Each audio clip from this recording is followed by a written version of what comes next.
1 ঘন্টা আগে। তো আমরা দেখতে পাচ্ছি যে এই যে আমি মাউস দিয়ে করছি সেজনি, হুয়ান গার্সিয়ার ইনজুরির কারণে সেজনি আবার ব্যাক করতেছে স্টার্টিং 11 এ। আমরা গত সিজনে দেখেছি এই হুইশিক সেজনি যে best performer in this season, Fermin Lopez. I mean, this player is so underrated. Like, you cannot imagine. I mean, you cannot see if you don't see him playing. If you don't see the Barcelona matches and see him playing, you cannot realize how good.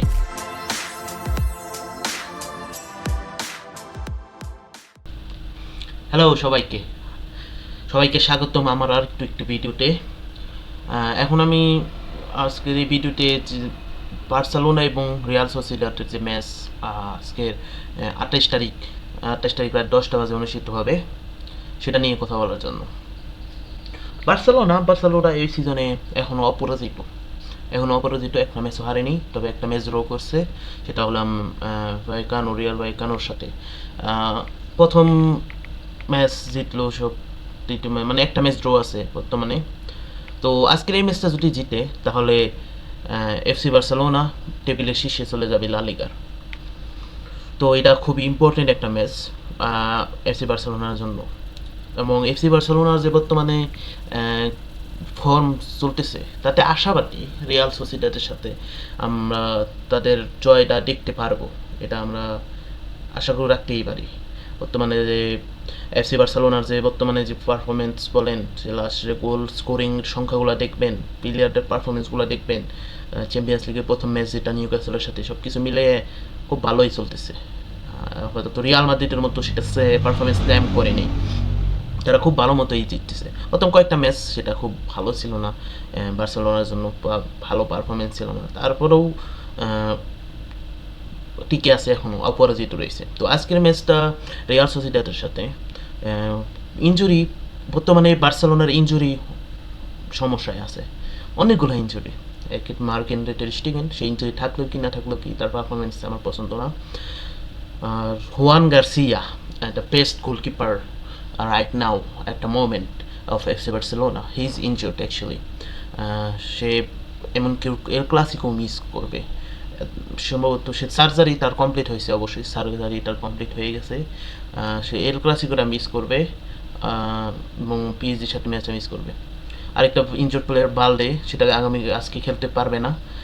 তারপর রাফিনিয়াও পিএসজির সাথে ম্যাচটা miss করবে। আর রয়েছে কয়েকটা players, যেমন Fermin Lopez, আমার best performer in this season, Fermin Lopez. I mean, this player is so underrated. Like, you cannot imagine. I mean, you cannot see if you don't see him playing.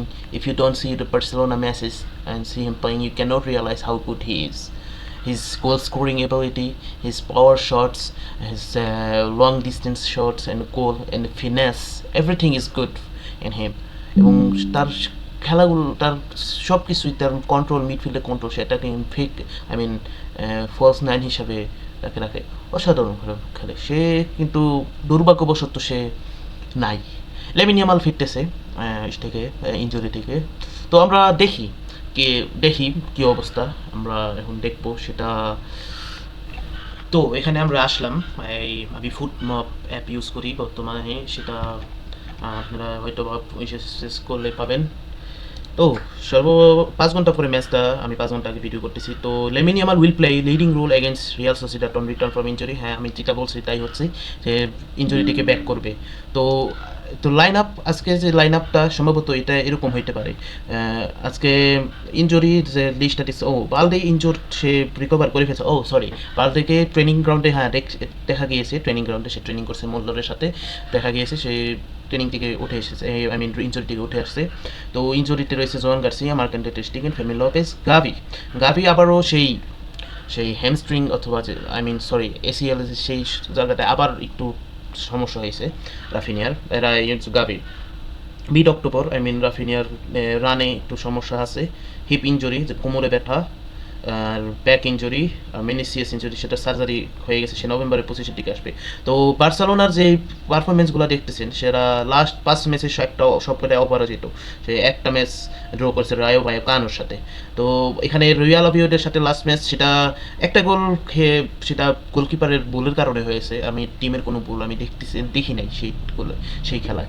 তো প্রথম একটা match Real Oviedo বার্সেলোনার সাথে খেলেছিল, সেটা 3 গোলে জিতেছে। তারপরে সবগুলাই ম্যাচ আর কি পারফরমেন্স। আর রিয়াল সোসিয়েদাদের তেমন প্লেয়ারদেরকে চিনি না, তবে মেন প্লেয়ারগুলো আছে, হ্যাঁ, কার্লোস সোলের, ওয়াইয়ারজাবাল, তারপরে কোবো এরা ভালো, রিমারিও অনেক ভালো খেলে, আই মিন ভালো একটা ইসে।